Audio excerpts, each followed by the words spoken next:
When did we stop using a travel advisor? Travelsmiths waiving fees for Warden's Watch listeners and working with first responders to give them discounts on travel needs.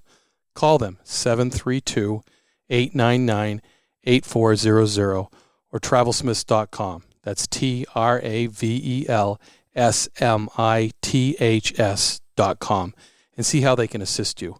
33 years in the business does make a difference. Call Sally and give her a chance. I think you will be impressed.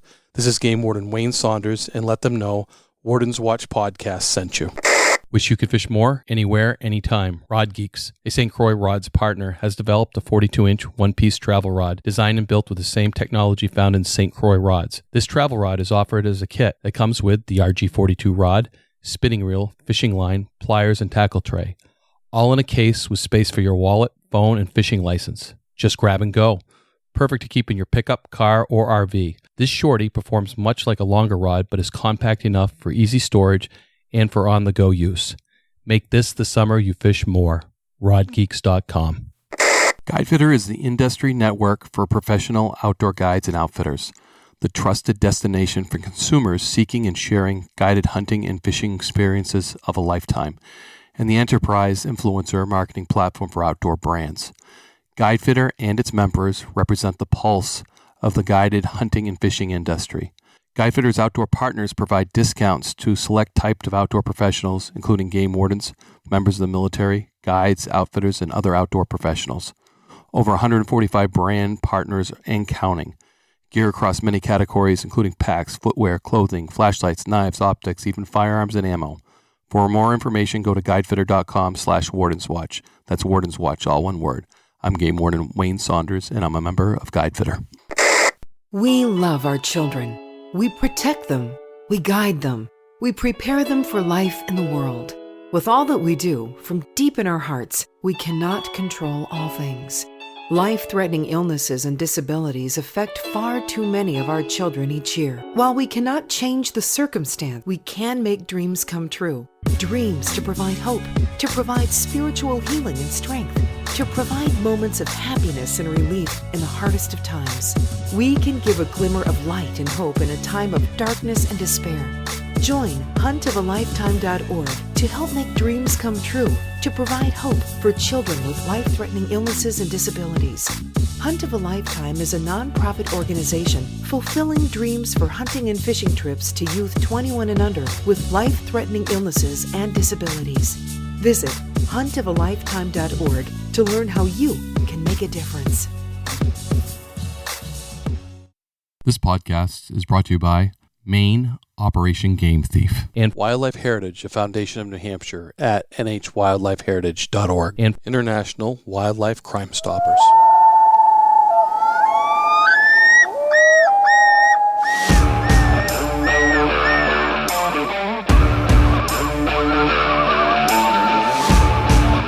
Please join me, Game Warden Wayne Saunders, and other Game Wardens on our adventures protecting wildlife, saving lives, and having fun, all while serving the public and the natural resources of our planet. Listen to the tales and experiences of those who work in the outdoors while being entertained with stories about encounters with poachers, wildlife investigation, murder investigation, near-death experiences, search and rescue missions, wildlife interactions from game wardens around the country and around the world. When I retired, I realized I couldn't let go of that legacy, but rather wanted to share the passion, the commitment, and the stories of those men and women that call themselves game wardens. This is Game Warden Wayne Saunders, and this is Warden's Watch, episode 31. And today, for the first time, we're gonna get into this podcast. John Norris and I are podcasting together. John from California, me from New Hampshire. Yep. Coast to coast, man. We're doing it. Thin Green Line is in action. Yeah. It's exciting, Wayne. Yeah, no, it's very, very, very exciting. Nope, I'm psyched, and things just seem to flow really good with us, John. Once we get on a subject, I think we both have. You have a West Coast opinion, I have an East Coast opinion, but it seems to be the middle. Yeah, it really does. You know, we find a lot of like-mindedness everywhere between us throughout the country that we're going to dive into with this show. So it's going to be fun. Game wardens are cut from the same cloth of same cloth, maybe different personalities, different skill sets. The one thing I'm finding, this skill set of fixing things is going away, and kids haven't, Right. and it's my fault too, because when I go to fix something, it's so much problems to bring my kid in here to show him how to do a bolt. And when I tell him to go get a wrench or something, he doesn't know. And I'm like, that's my fault that I haven't brought him in. So now I don't think he enjoys it, but every time we have to work on the tractor or something, I drag him along just so he knows what kind of wrenches or what, and go get the ball peen hammer. That was the other day. A ball peen hammer, what's that? Well, hopefully I only have to show it to you once. Yep. Starting to learn is always good. Yeah. No, and it's on the teacher a lot of the times, because that was bad on me because I didn't teach it. And I've been out there with wardens that I'm trying to teach, and I forgot that lesson, and then I get mad. And they're like, well, you never taught us that. And you never taught us that, man. I need to see an example. I do best by seeing, right? Yeah. And sometimes I get ahead of myself. So I don't know if you have that issue or not, but sometimes I get ahead of myself, and I always think that I've taught them. Yeah, there's a fine line between teaching effectively and then doing it yourself, right? And having them kind of watch and go along. And sometimes when speed is of the essence and efficiency is an issue, sometimes I jump in and do a little too much and do more doing than teaching. But, you were an FTO for a lot of years, and I had a lot of good FTO trainees before I promoted. And I remember that was kind of the ultimate test of how effective we are as teachers, when we kind of pull back, watch them grow, watch them make the mistakes we made and different ones, and go back and kind of relive their experiences and just try to fill in the blanks and not do it for them, but dress them for a little bit of success. Let them fail forward with those minor mistakes, right? That aren't officer safety, major catastrophic errors. And that was the litmus test, I think, for me as an effective teacher throughout all the teaching I've done in my career. And I know you had a lot of that too. Absolutely. That's funny you say that, because you're right. You got to let them go, and you got to let them do it. And sometimes I found out that they did it better, and sometimes they looked at it from a different angle, especially catching poachers. They'd always want my opinion, and I'm like, I don't want to give it to you, because I want you to look at that problem from a different angle, from a fresh perspective, because I haven't been able to catch that guy, and maybe a fresh perspective can. Yeah, it absolutely helps. And you're not giving away the farm, and you're letting them really dive into a discomfort zone. My thing is, I just always I'm a team guy, right? So I always want to help whoever I'm with. I want to make their life easier, make the job easier, safer. I want to, take some of the burden away. But it was kind of hard at first, especially my first cycle as a FTO versus being a trainee or a solo warden, to step back and let their minds work through problems and not want to go in and solve that problem for them, thinking they're missing something, kind of being that, kind of controlling teaching entity, if you will. So it's a fine line. It's a fine line. And I know we both have matured as instructors by learning to back away, learning to get that fresh perspective from them, and learning from them ourselves. Right. And letting, when you hit that team effort, everybody has their job, and usually everybody knows what the others are good at. Excuse me. And letting, even younger guys do their job that they're good at, and just, I guess, being a good supervisor and stepping aside and letting that team work. Yeah, for sure. And I know when you fast forward way to the end of my career, which we talked about on a couple of your episodes as we met, when our marijuana enforcement team and our special ops unit was put together, I had so many skilled professional guys that were so good at certain skill sets and good at their craft in certain areas. It wasn't even stepping in at all. It was, I defer to you. You're a master welder and fabricator to build this, device we need for tactical training, for, on the ocean, or we got to fix a quad trailer. We got to, improvise in the field on a helicopter skid, whatever the case may be. And just watching those guys work is just, it's just magic, man. Yeah. Somebody that's that good at it and confident and really empowered to go do that job. And they feel very, fortunate that they're filling that niche on a team environment. And that's a fine line, right, Wayne? We're solo game wardens. We got to do everything. Usually we don't have a partner from a patrol standpoint, but when we became FTOs, we were a two-man team, right? For however long that was, a month, 2 months, whatever the cycles were in your state or my state or anywhere in between. And you need to develop that teamwork now, especially in today's law enforcement world, when we are jumping in with other agencies a lot and having to fill and flow with our skill sets. So it just goes back to that whole teaching formation and being solo when we need to, but being able to jump into a unit and shine where we're supposed to shine for the benefit of the whole unit. Pretty cool. And there's so many facets that we as game wardens can fill. I ran the airboat team in New Hampshire, and you took on this special ops training, and I'm kind of jealous because there's I would have loved to do something like that, and yet it's so hard to figure out. There's only so much time, and it's hard to figure out what you want to do, what your niches are. And if I had to go back, I'd probably do it differently, just to have different experiences.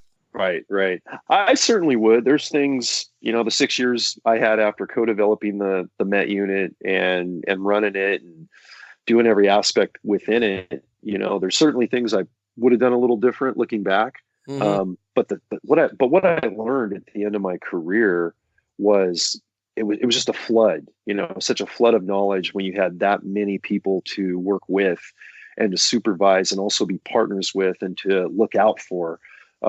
It was quite a challenge, even, 25 years in deep. And it just goes to, we know as game wardens and as, first responders everywhere in other agencies, you never stop learning on this job. Right. Every day is something new. And I probably learned as much, if not more, that last 5 years than I even did my first 5. So that's kind of eye-opening. And people going into the profession and the career or there now, just be ready for that. It's never going to end on the learning phase. Right. No, and there's one thing that I still to this day I just love that I did, and new people getting into this type of job, was working for the National Park Service. I bounced all over the country and did different things everywhere. Worked in West Virginia, did whitewater rafting, became a whitewater ranger. The most adrenaline I think I've ever had in my life, whitewater rafting. Right. And then I went to Wisconsin, to Lake Superior. I ran a 25-foot whaler, got some very intense boat training up there, which was priceless. Throughout my whole career, it was priceless. And then I ended up on the beach at Assateague Island National Seashore on the Virginia side and dealt with a ton of people issues because the beach was always full, piping plovers, living on the beach. It's just, when people ask me if you go back and do something, and, I'm like, being a park ranger, it was a law enforcement park ranger. You get to live and work in the best places in the United States, and it's just cool. So it's like a game warden as you move around the country. Yeah, it is. On federal level, that's what's so cool. And look at the diversity of experiences you had before coming over to a state and being a game warden, up there in the Northeast. It was invaluable.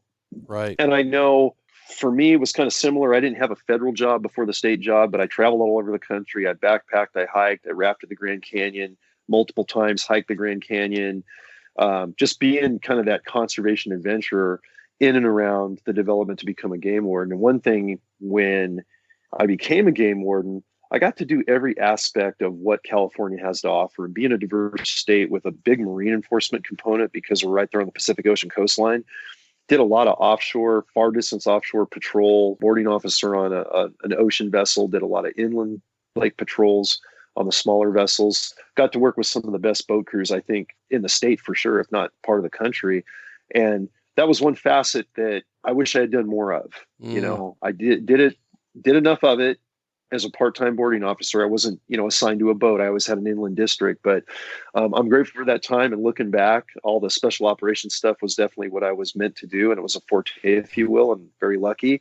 But I miss the boat, man. I miss getting out on the ocean and, working Catalina Island with the guys, 50 to 100 miles offshore, and everything from lobster openers to rockfish to salmon and, homeland security protection details that kind of roped in around the resource crimes. The ocean's magic, and being on a boat with skilled operators, just a treat. It was fun. Yeah, you sound like that typical California boy. You had a surfboard too, didn't you? Yeah, well, sort of. I had a boogie board. I wasn't really a big surfer, but I was that coastal guy for sure growing up here. Yeah. Yeah, the one thing I did that, it still instills in me today, and I still do it is work with Operation Game Thief, which trying to get that information and from the general public, working with the general public. And I know that you got some really good forte of working with the general public as becoming an outdoor woman and all the stuff that you did. And, this Operation Game Thief program for me, and then working with International Wildlife Crime Stoppers has been huge. And just learned about this elk poaching case in Utah. And as soon as I heard about it, I'm like, that's something we need to talk about. Yeah, that was one of those cases. And we had that conversation yesterday with Chad over in Utah. It was amazing to see how fired up they're getting about this case and why. And it was just the same, I'm sure, that you would have over on the East Coast. This is the case we talked about yesterday with him on this elk poaching deal.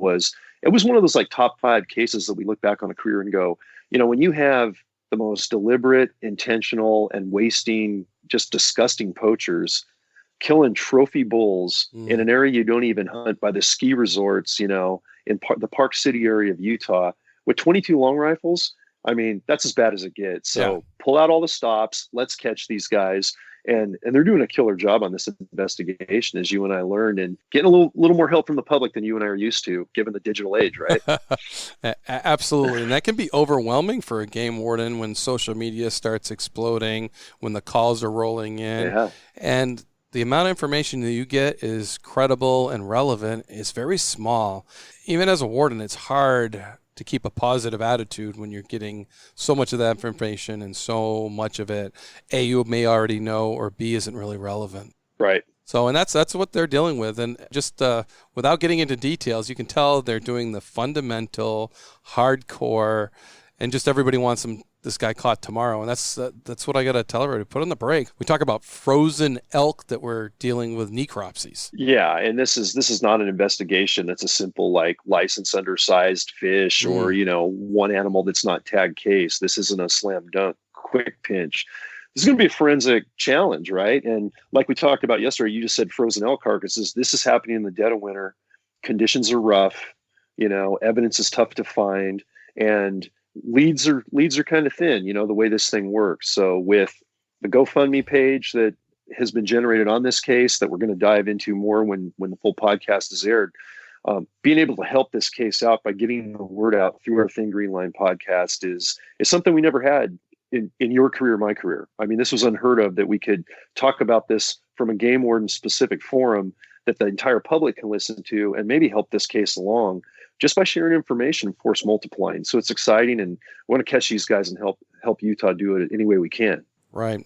Absolutely. The GoFundMe page is really important. The public getting involved with this elk case is really important.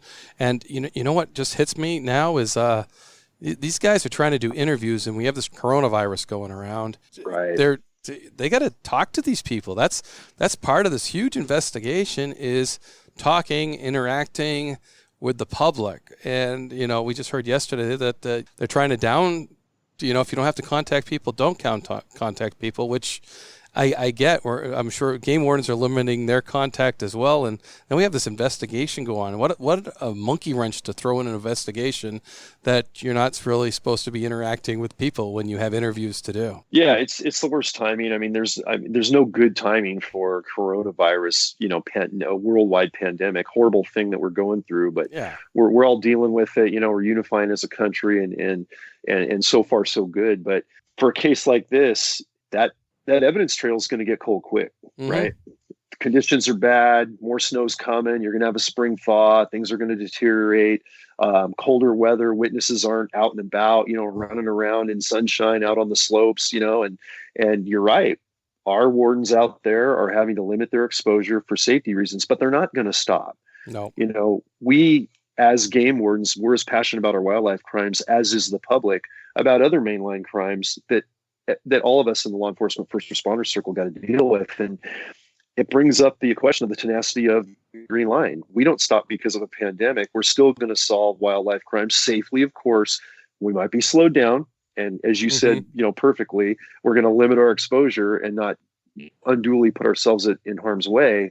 But we're not going to stop, because these guys need to be caught. And with the help of the public, even from kind of quarantining in place, we can do a lot with the digital age, with media, with the GoFundMe, with Instagram, with Facebook, with just using our phones and not having to contact face-to-face and maybe get some leads. Right. And we're going to delve a lot more into this in the Thin Green Line podcast that we're going to be doing off of Patreon. Yeah. And we're going to get right into a lot of the different things that we can do as game wardens, we can do as outdoorsmen, the types of things that we can prepare for. So we're going to, the Thin Green Line, that's the podcast that, people want to become a member with Patreon to listen to our other podcast, the Thin Green Line, because we're going to put some time into this and we're going to talk about it. And I think we're going to share some cool stuff. as from an outdoors perspective, as a game warden's perspective, for fans of Northwoods Law, maybe they can learn a few things that, you know, are pretty cool just to have in your house. No matter where you live, you can prepare for a pandemic. It's not that hard, and you can be pretty comfortable for quite a long time.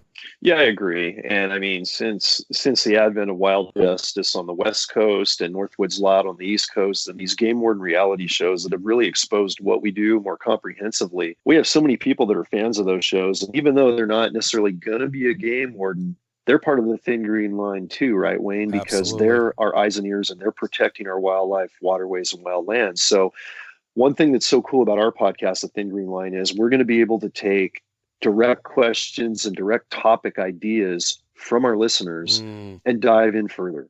Yes. You know, and you mentioned the Patreon program where certain memberships are going to allow some one-on-one, you know, specific group discussions via a video conference, if you will. We're going to have a lot of different opportunities as this thing morphs and evolves, and really try to be a little more catering to that Thin Green Line supporter within and without of the profession of being a game warden. It's going to be exciting, and we'd like to see it develop. Yeah, absolutely. And one thing I think of, and you've already done this, is, you know, the basic of surviving a pandemic, let's say, is having a knife. And you've created something like that too, that I think, like I said, you don't have to be an operator, you don't have to be a game warden to have a really Right. good knife, and to have someone with experience like you develop this. So I was hoping you could talk about and share this whole knife and the collaboration and everything, because I think, you know, Wardens Watch listeners would be excited to know about that, and have a game warden developed knife is pretty sweet. Yeah, no, I appreciate it. It's kind of cool. As bad as this pandemic is, what just dropped literally 2 weeks ago, and it's kind of been a soft drop for my Trailblazer. It's called the Trailblazer Thin Green Line Signature Knife. It's a folder. My call sign was Trailblazer my whole career, both in and out of special operations. And this was made specifically for the Thin Green Line of conservation officers and all first responders. I'm sure you can share the same experience. I carried probably 7 or 8 everyday knives throughout my career that were always on my body, you know, in a cargo pocket, somewhere on the uniform. And none of those knives had every tool I really felt I needed. They did, you know, one job really well. They didn't have a tool to do another job. So one thing I found that I needed, and even for civilian use, whether you're, you know, a mom with her kids in your car going to the grocery store, and you might need to break glass to get out of a stranded vehicle. You might have to cut a seatbelt, you know, without putting a sharp blade up around an area when you're locked in with a seatbelt. So my Trailblazer is a folder. It's got a glass breaker that's very small and compact and out of the way. It's got a seatbelt or emergency harness or a webbing cutter with a razor blade insert that does not affect the good edge on the D2 steel blade we have for the main blade. We have straight blades. We have partially serrated and straight blades. All the blades are drop points. So even though it is a survivor, you know, quote unquote knife, you can skin and gut with it. Thin Green Line, we're going to need to be able to do that, survivalists. But it's an everyday carry for civilians as well. I collaborated with Mike Vellekamp, who is the founder of the Bee Knives Company. Great guy. We become great friends in the process. He started his career actually running the factory for Spyderco knives, which we all know, way back when he was 19 years old in Colorado. Wow. And so he's been designing knives for these big companies for the better part of, 3 decades. And now he's got his own brand and his own shop. We've got a couple of retail stores, lifetime warranty on them, watertight, O-ring gasketed box with all the extra tools you never get in a knife, and a lifetime warranty. So excited, it's coming together nice, and the Trailblazers are now available, and we'll have a listener package, the opportunity to be a big part of the Thin Green Line and have that knife be part of that gift pack. So the triple threat package that we're going to offer for our members on Patreon, you're going to get your choice of 4 different models of the Thin Green Line Trailblazer folding knife. We'll laser engrave signatures on the blade as well, so you'll get a signed knife that the general public doesn't get. Nice. You get a signed copy of my newest book, Hidden War, as well as a Thin Green Line wristband. Yes. I wear this 24/7 just to represent conservation, not just as an LEO, but now our followers are starting to try to buy these wristbands and things like that to represent what the Thin Green Line stands for all of us. And I'm going to throw that into that pack. So that's the triple threat Thin Green Line package you're going to get for a certain membership fee as a member of the Thin Green Line podcast through the Nice. Patreon program. And we're excited to get them out to anybody that wants to participate. Yeah, well, it sounds like just a stellar knife for whether you're a first responder or just for everybody to have. I know my wife has in her car, she has a window breaker that's right there. It's big, it's gaudy, and she doesn't want, every time I say, why don't you get rid of it? No, that window breaker is very, very important to her. To put that on a knife that you have multiple things to do. I'm sure a seatbelt, if I told her about seatbelt cutter and a window breaker, I think my wife's going to buy your knife. Well, we'll love to get her one, buddy. We want to keep our family safe. And like I said, even though it was designed with us first responder thin green liners and law enforcement military in mind, it's light and compact for everyday carry. And actually, in the first run was 1,000 knives, and 400 of them are already sold. And we haven't even really launched the knife yet. And a majority of the sales are going to husbands are buying them for their wives to have in the car for that very thing that your wife's looking for. Break a window if I need to get the kids out and I'm over the side or stranded, and cut a seatbelt without using the blade to harm a body. The other thing that I want to mention on the knife that's kind of cool, and this is going to touch all of us on the Thin Green Line as game wardens very deeply, is the first 100 of the knives were made, 150 actually, were purchased by our California Wildlife Officers Foundation, CalWOF. And that's a foundation for California game wardens that pick up the financial pieces that we just don't have in operations. They have a scholarship fund for wardens' children that they can compete for. And of course, if we had a fallen officer or a fallen canine, the foundation will pick up and help that. And they purchased 150 knives for one of our recently deceased game wardens, Jeff Glastone, who was only in his 30s. And I actually had the privilege of training him way back in the day in the academy. Wonderful young game warden out of San Diego. His career ended very short when he was terminally diagnosed with cancer. He died just before Christmas this last year in 2019. And those 150 knives were fundraisers with his badge number and his initials, JG713, laser engraved on the first 150 Trailblazers with a thin green line color insert on a black handle, to go out to people that bought them. And all those funds went to the family. We generated over $10,000 for the Glastone family and sold out in a day and a half of those 150 knives. And that's really what this knife is about. It's about saving lives. It's about standing for something that matters, that we all can get behind in the Thin Green Line, and we will have them available for a while longer before they go. Yeah, it's special. It makes it that much more special. No. Yeah. So, well, let's get into the rest of the podcast. We're going to go to Utah and learn about this, relevant recent case that is currently ongoing. And maybe someone was out skiing in Park City and actually saw something and has something to apply. International Wildlife Crime Stoppers has a number you can call and give information there. Utah has, an anti-poaching hotline as well that I'll see if I can get the number for, just in case that somebody out there was out there skiing and has a little bit of information. I know our podcast goes far and wide, but you just never know where that piece of information comes from. Yeah, exactly, Wayne. And in this case, it was in such a non-hunting area. I mean, the ski resort was right across the street, so this is an area that gets a little bit of traffic, and it was dead of winter very recently. So this case might be cracked by a non-hunter. Yeah, absolutely. It very well might be. So hopefully we can get something generated from that, getting that word out. Okay, so we're going to get right into that right now. So I have with me today Lieutenant Chad Betridge from the Utah DNR, along with my co-host, former Lieutenant John Norris out of California, and currently lives in Montana. John's going to be starting to join us on a lot of these talks, and we're going to be collaborating on a bunch of stuff. Right now, we are going to focus on an open case in Utah that caught my attention a couple weeks ago, and I think it catches a lot of sportsmen's attention when we see something so heinous and so bad, like this, Lieutenant. And can you just bring us back to that whole scene and walk us through this? So initially, there was a whole lot of people in the area of Park City that would drive by and see these elk in a snow-covered field, and there were quite a few elk. There were a lot of bulls, a lot of mature bulls, and people kind of got a kick out of driving back and forth and watching the bulls. And then one day, the bulls weren't there. So a member of the public kind of just started doing a little bit of investigating, and ended up finding a bull carcass, and then called our poaching tip line. Nice. And an officer in the area responded and ended up finding 6 bull carcasses. 5 of them were trophy bull elk in Utah, which means at least 6 points on one side, and the other one was a 5x5. Wow, nice bulls. Yeah, they were all mature bulls, and some of them were really nice bulls.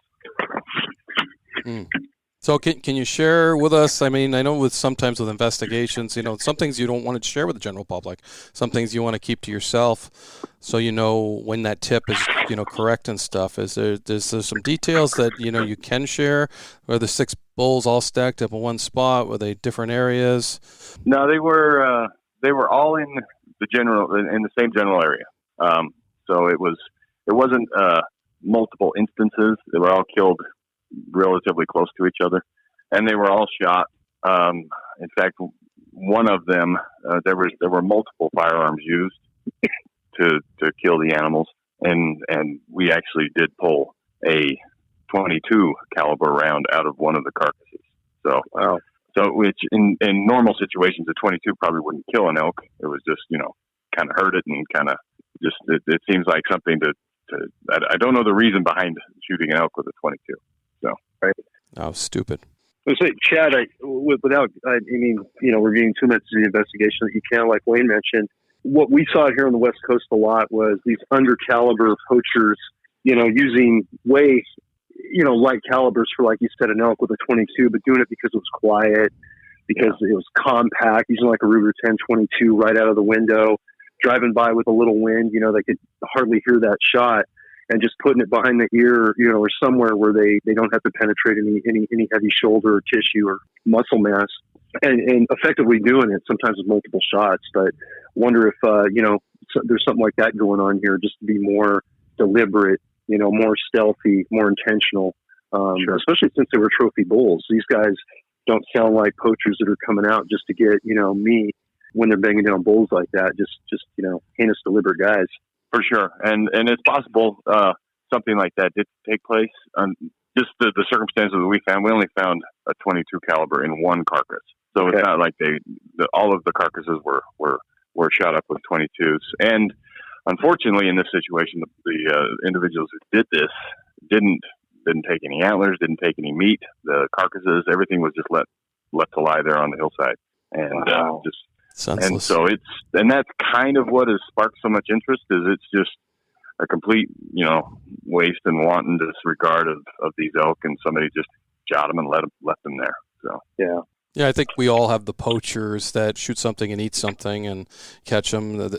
It's almost like the coyote and the sheepdog scenario, and that at least you have a little respect for the guys that are actually going to use it. For those people that just take the trophies or take nothing, I just find that so senseless. Yeah, it doesn't make a lot of sense in this situation. Yeah, and it angers us as game wardens, and it certainly, in this case, angered the public, didn't it? Yeah, the public have voiced their opinion multiple times. This has been one of the more popular media topics that have been out there so far this year, for sure. Right, and that puts a lot of pressure on you, doesn't it, Lieutenant? It does. I mean, it's great that we get the media is interested and they want to help as much as they can when we're going through an investigation, collecting evidence and doing interviews and different things like that. And the media wants to know what's going on, and they're not patient to let the investigation work its way through. So that there is some additional pressure put there. Yeah. And with wildlife crimes, it takes time sometimes. It's not the quick, easy stuff. It's the evidence collecting. And these people don't understand that we go out in the snow, and depending how long these carcasses have been there, they're frozen stiff.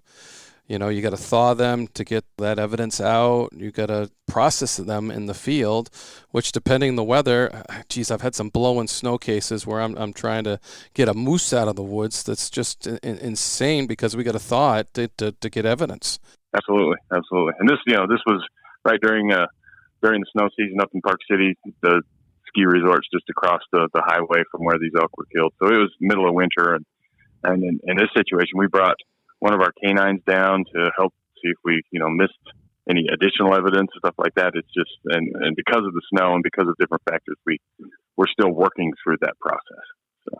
And will be till spring and summer probably if you don't make an arrest before then. Yeah, it's literally an ongoing investigation. Yeah, and it takes time. Even good investigations take time. But anything that you can ask the public to do? I mean, geez, some of these people don't understand what they see sometimes and what they hear sometimes. And then after, something arrest is made 9 months down the road or something, they're like, geez, I heard something that night. I thought it was a backfire of a car or something like that. I mean, hopefully we're going to reach out to the public and maybe get some of that critical information that you're looking for. The public has been really helpful in one regard as far as kind of shortening the time frame as far as when this all went down. So we've gotten a lot of videos, a lot of pictures of the elk while they were alive and different things. So we've narrowed the timeline down quite a bit. So we do have a pretty good idea of when exactly this all went down. It is an interesting area that is Park City is not full of hunters. So they're people that don't necessarily relate to your average hunter and different things like that. So they are even more interested in trying to get to the bottom of this. I think you may have heard about it. There was a GoFundMe account that was created to offer a reward for any information, and it skyrocketed. Last I heard, it was $20,000, and there was a rumor that somebody was going to match it. So it's possible there could be $40,000 on the table. That's a big step for any investigation that I think any of us have worked, in the new age of GoFundMe and Kickstarter and social media. It seems like the media is hindrance as that can be as far as, how good your investigation's going and not getting in the way of that. It seems like you have a great community. If the media is that supportive, could broadcast that for you, hopefully, and put that to use, and get a bunch of eyes and ears out there with those funds. Yeah, we've had a lot of different calls on this, and some of them have been helpful, and some of them have just been information that we already knew. But we do have a lot of support from the public, specifically in that Park City area. Yeah, and that's awesome. That's a lot to comprehend and to digest too when your phone starts firing off like that. I run the Operation Game Thief program in New Hampshire, and when you get inundated with calls like that, and it's you're looking for that quality information, and it's tough when you get the same call over and over again, but you don't want to discourage it at the same time. Absolutely. What we've managed to do here is so the officer, the case officer on this investigation, he also has his district that he's got to take care of and other cases and stuff. So, so a lot of the calls that have been coming in have been directed to our administration, to me. I've taken quite a few of these calls, and to so we can kind of sift through that information and see if we can triage a little bit and help send stuff out to the officer that he doesn't know, that's anything new, and stuff that we already have the information on. We kind of just record it and don't necessarily send him off on another wild goose chase trying to track something else down. So, well, I know they appreciate that. I'm sure he does. Yes. Yeah, because getting inundated with phone calls.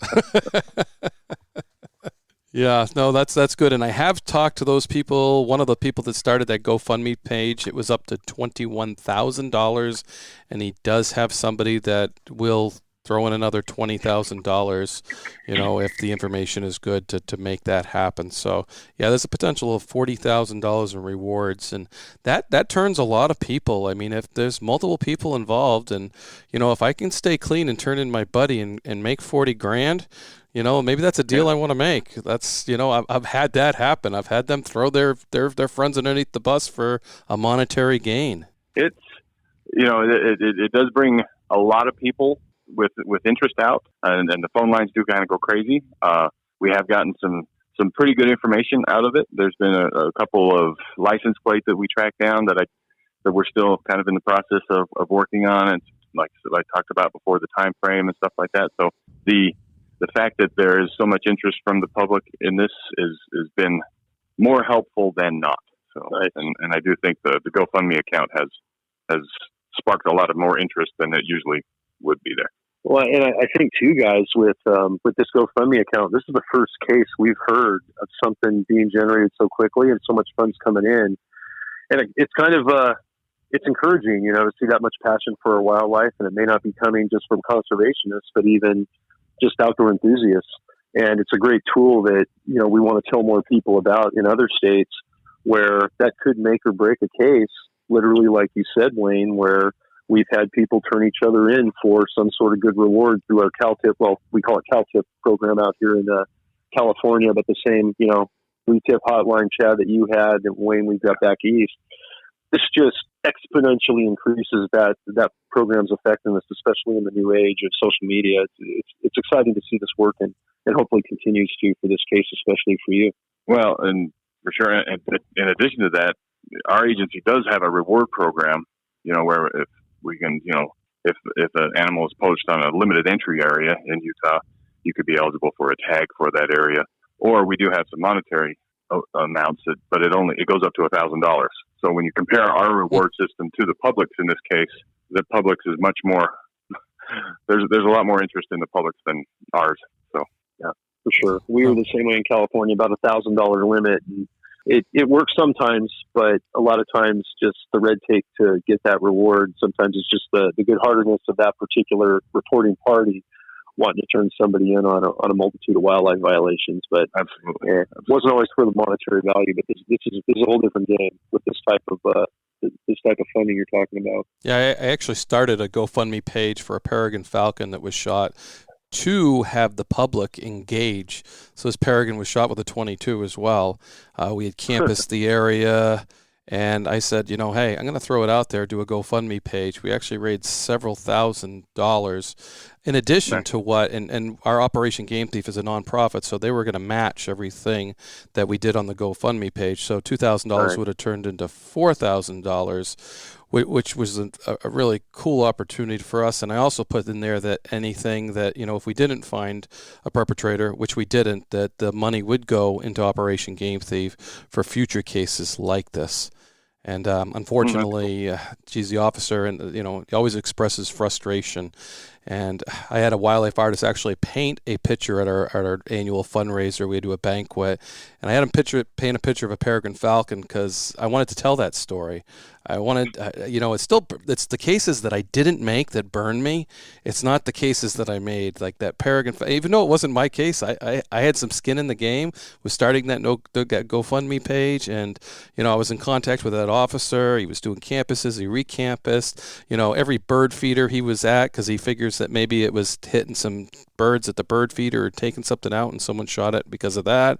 He did the best investigation he could, and then we still came up with nothing, and it was frustrating. So it was kind of neat for me to have that, Grant Hacking International Wildlife Artist. Pretty awesome. He did that Peregrine falcon, and I told that story at our fundraiser, and it had personal meaning. I bid up $1,000 on it, and I could tell the guy wasn't going to let go, but it became personal, and I think, to the officer that's engaging in this, I bet it becomes personal to him too, because as game wardens, yeah, it's hard to say quit, isn't it, guys? Especially in a case like this. Big bulls killed with .22s and wasted. That doesn't get any more egregious and just get outrageous on a deep personal level in the game warden community than any case. That's as bad as it gets, aren't you? Absolutely. It's the officer that I talked to him multiple times. He's frustrated just about the incident, and it's something that I'm sure. Well, there's those times where you just stay up at night thinking about what you could have done better or what you should do next, and it just leads to some maybe sleepless nights. There's questions I want to ask that I don't want to ask. Those things that I have personal curiosity as a game warden, but I don't want the general public to know, because I don't want to tip our hand if the poacher happens to get a hold of this podcast and says, that's this or that's that. I don't want to do that, because that isn't what I want to, raise awareness that this is going on. And, our audience is nationwide, Canada, so the odds of us getting that tip, but it sounds like that Park City area is pretty, people are moving in and out of that place all the time to go skiing, aren't they? Yeah, not right now because of the virus that's kind of shut down the planet, so it is supposed to take down right now, but that is a very popular area. Yeah. Mm-hmm. During the time of the poaching, there was quite a bit of influx and people moving in and around the area. That's true. Yeah. Yeah. So it's a busy area. Yeah, skiing is shut down in the east too. My son got his last runs in the day they closed. So, yeah. How is the virus going on out in Utah? Lieutenant. I mean, and are you guys being involved anyway? Just out of curiosity now. Right now, we haven't been asked to get involved as far as a law enforcement presence or anything like that. Our administration's working from home.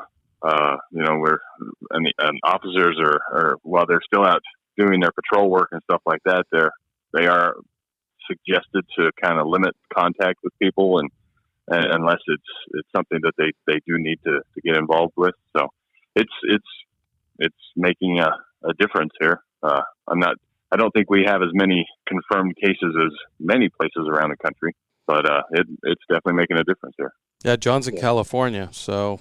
Yeah, and out here, guys, like I was talking to Wayne before the broadcast, Chad, we've, kind of based out of the West Coast for a few more weeks, potentially, just because of all the first responder needs here and family needs.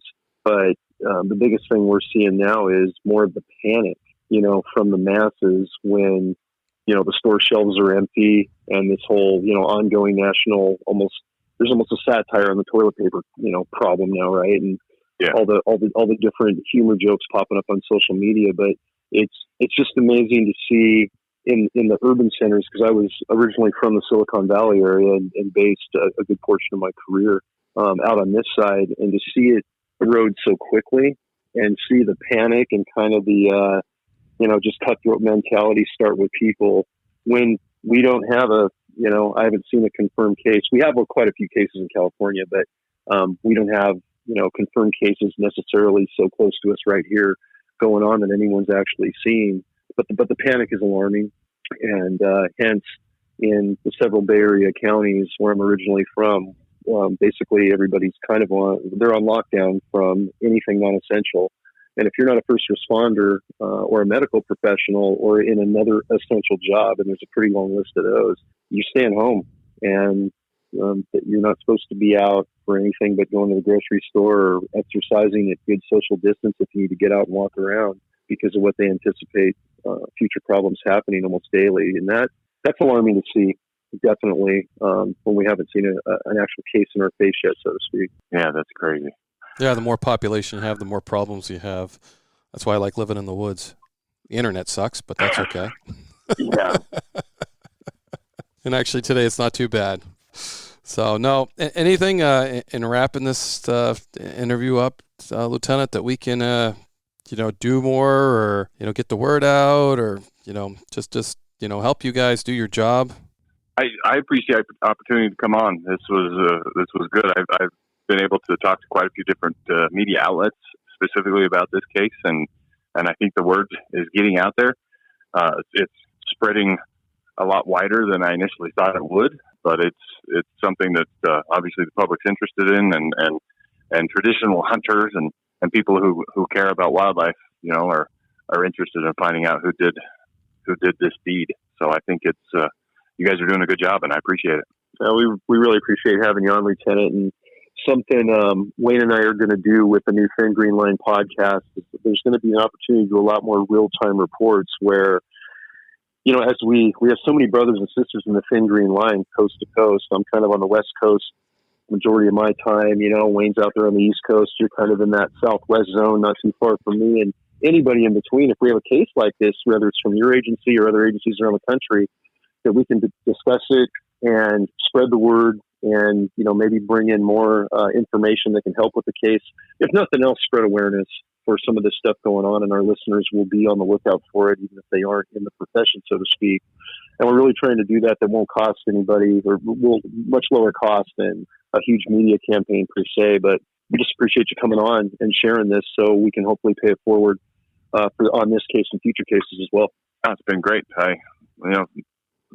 Keep my number if we can be helpful to others in the future. We'll do everything we can as well. So. Well, I know that the IWC conference will be there in, is it 2021? I think Justin is the second vice president currently.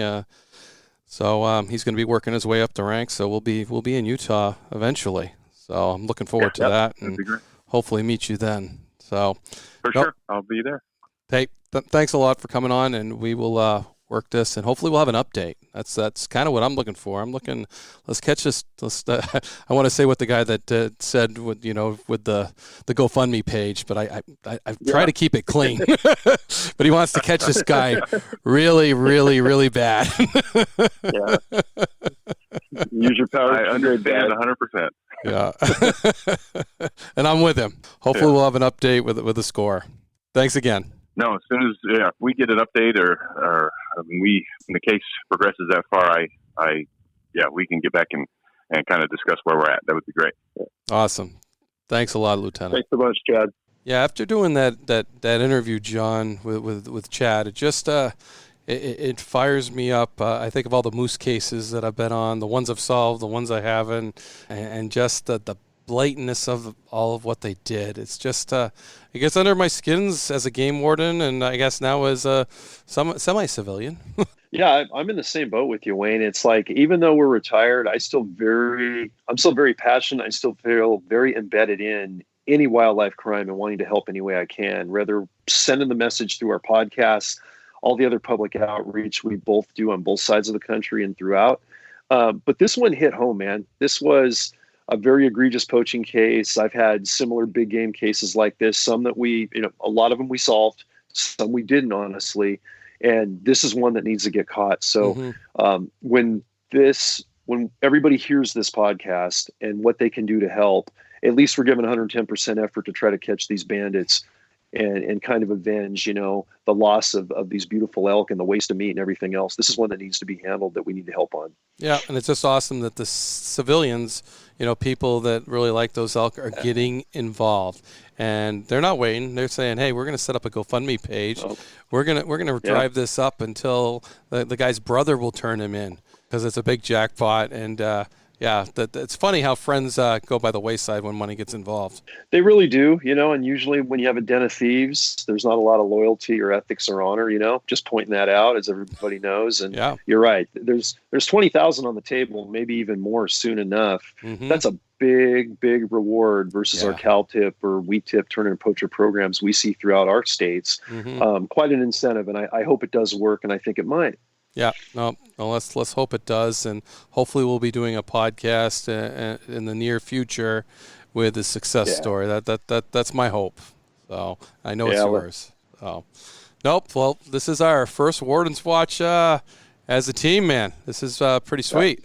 This is awesome, man. It's a little historical moment, and really glad, and thanks for having me be part of it. This is going to be fun, and we're just getting started, man. The snowball's starting to roll. Absolutely. No, thanks a lot, John. Look forward to the future.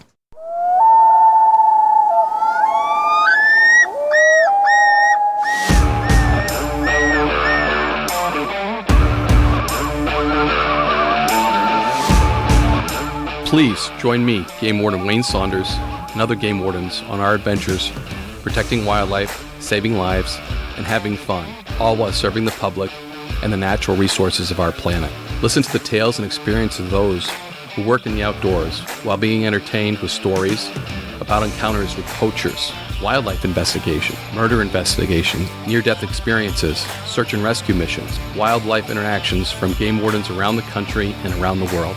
When I retired, I realized I couldn't let go of that legacy, but rather wanted to share the passion, the commitment, and the stories of those men and women that call themselves game wardens.